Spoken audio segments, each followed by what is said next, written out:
The best way to listen to the best of the week is on the Relevant Radio app, free and always free.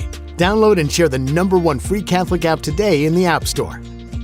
I have a question for parents. Do you remember your childhood days?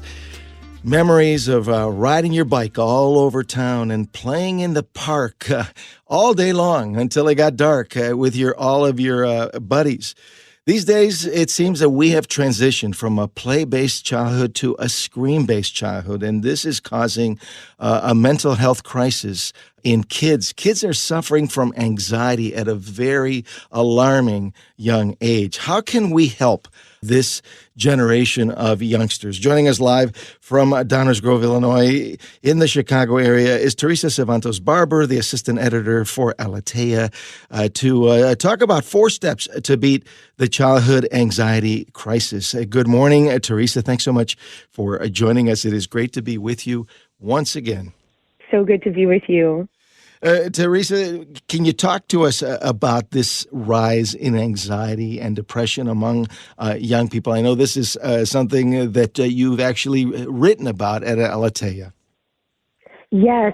So the basic premise is that sometime around 2010, 2015, something drastic and worrisome started to happen to children that had been born in the late 1990s, as they were growing up with the internet.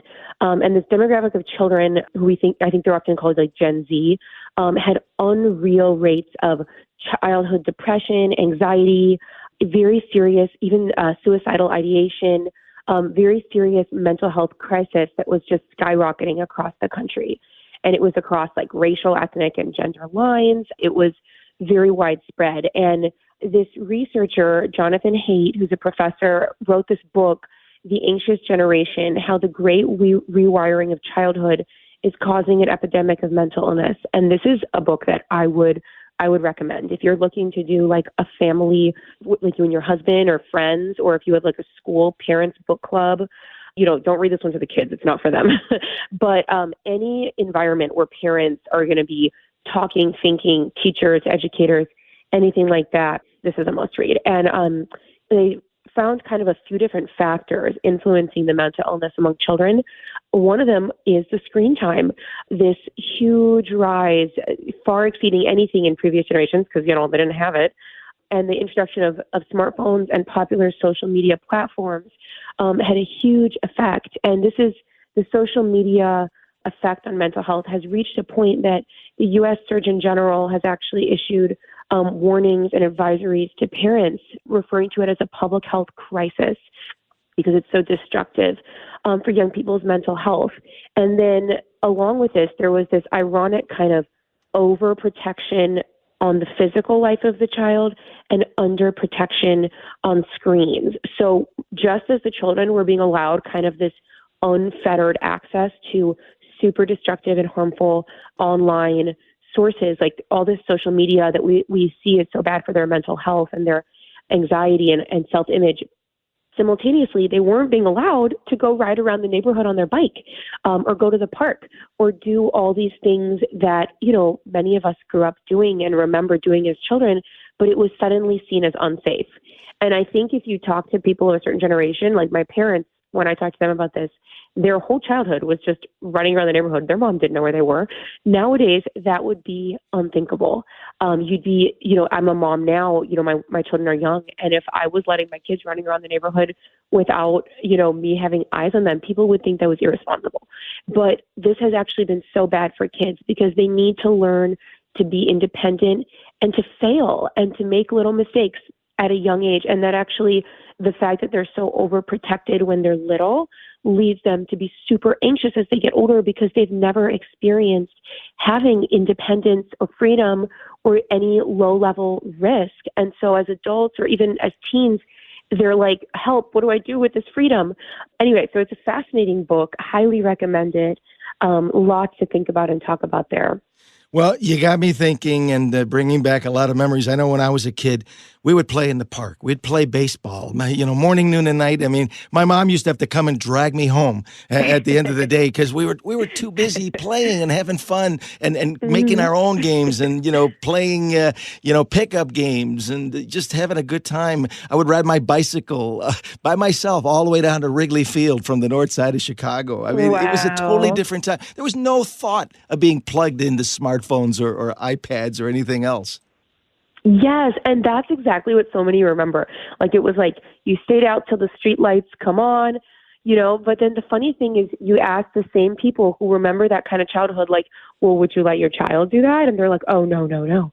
But, and the thought is that, oh, it's not safe. But ironically, crime against children is often a lot lower now, and it's actually safer in a lot of ways. But we kind of have, because we see on social media and on the news so many like kind of extreme, scary stories that are like outliers, that we've become like, we're almost like putting our kids in a bubble. So anyway, one thing we can do for sure is looking for like little ways to give our kids responsibility and independence. I like to think like, how can we raise our kids to be like capable instead of like so helpless and kind of depending on us. So whether that means like for me, I'll let my kids like pack their own lunches because then it's, when we're going to nature group or something, because then it's like a little way that they have to like live with the consequence of their choices. Let them walk if you live near like your local library, or walk to if your school is nearby. One of my friends lets her kids go biking all around their neighborhood, whatever it is, but looking for those ways to kind of give the kids that freedom and independence so that they can learn it at a young age and not have it be like too much when they finally get it as adults. Theresa, one of the things I find fascinating is that the very developers of all of these smartphone and social media technologies, the people who invented them, they know firsthand and they're aware of the anxiety-inducing dangers that these things have for kids. They don't let their own children anywhere near them. What does that tell you? Oh my gosh, let me tell you, this is something that actually makes me kind of mad when I think about it. Like, these Silicon Valley developers are creating these addictive technologies for all the rest of us, but it's like this best kept secret that they do not allow their own children to use them because they know how harmful they are and how addictive they are. It is infuriating. There's so many interviews and articles out there that actually reveal that the developers of these technologies really limit how much their children get to use them. And I'm like, okay, so you're just going to dump them on the rest of us? You know what I mean? But it actually really tells you so much that this is so harmful. And kids with parents in this technology and who work in these fields are like the most likely to have a screen-free childhood. They're the ones that are out in the forest, playing in the real world, climbing trees, getting muddy, because the parents know that's good for them, and that sitting on a screen all day is not what's good for them. And that it is wild when you stop and think about that. It really is. Well, Theresa, I know that you have some ideas that you actually learned from this book, from the psychologist, that can be an antidote. Can you share with us the first of 4 steps to deal with this childhood anxiety crisis? Yes. So the author recommends 4 steps, and they're really good. First, he says no smartphones before high school. Kids' brains are just not ready for the addictive nature of a smartphone any earlier than that. And honestly, if you can hold out longer, my personal parenting goal is when they can drive a car and need Google Maps. Until then, we'll see. Yeah, check. We're actually we successfully did that. My guy didn't get his till he was done with 8th grade. Oh, that's wonderful. Good for you. Then the second one is no social media before age 16. Again, circling back to the U.S. Surgeon General's public health advisory about this mental health crisis, it's recommended. It's something that's so addictive, and just give your child a space to have a childhood. They say, give your child a phone when you want a smartphone when you want their childhood to end. And I'm like, you know what? No, I'm not doing that. It's very difficult to be the only one. If every other kid in the class has a smartphone and your child doesn't have one, they're going to feel left out. They're going to feel excluded. They're going to feel socially ostracized. And and what good parent wants to do that to their child? So this is where it's so helpful to share this book and read it as a school or as a homeschool group or whatever, like read it as a community so that other parents are on board also. Because if your child's the only one, that's going to be very hard to hold out. But if you can form a group of parents that commit together, and this is why we have so many good things like the Wait Until 8th campaign, which is spread all over the country. 50,000 families have signed a pledge not to give kids smartphones until the end of 8th grade. And that's something really positive. So if you're able to spread things like that in your friend groups or your school groups, that's really positive. But yes, very important point. It's very hard to be the only one. This next recommendation is actually being implemented in school districts all across, in many parts of the country, including Los Angeles, which is massive. That is no phones at school. Yes, and there can be simple solutions like keep it in a locker or keep it in, have a designated spot, but just don't allow that to be a disruption in the day, so that the kids can actually experience like a phone-free space where they can actually just be children and enjoy their time together and play and learn without having, the devices kind of sucking them away without their control, right? Like these things are addictive. They're designed to monopolize our attention, right? And again, some parents, pose the argument, and I've heard parents say this, what about in an emergency and I can't get a hold of my kid? Yes, that is a really valid point. And one thing that a few of my friends have done is they have these little phone watches. I forget the brand, but they can make phone calls and they can text, but they can't do anything else. You don't have any apps on there. You don't have any social media. And those are a really good solution where the child has the ability to reach the parent in an emergency, but they can't be going on, TikTok or anything, So that's a good solution. Yeah, I think some of those phones are so basic. They're kind of like the old Star Trek phones, the old 90 phones that just made phone calls. Yeah, exactly. And something like that can be a really good solution, especially if they're running around the neighborhood, biking to the park with friends, and that can give you peace of mind to know they can reach you if there is an emergency. All right. And one more step to try to beat this childhood anxiety crisis. Yeah, so this is the hardest one to measure, but simply giving the child more independence, free play, and responsibility in the real world. There's a really good initiative called the Let Grow Project, which I totally recommend parents look up. And it's designed to give kids more independence to grow into capable, confident adults.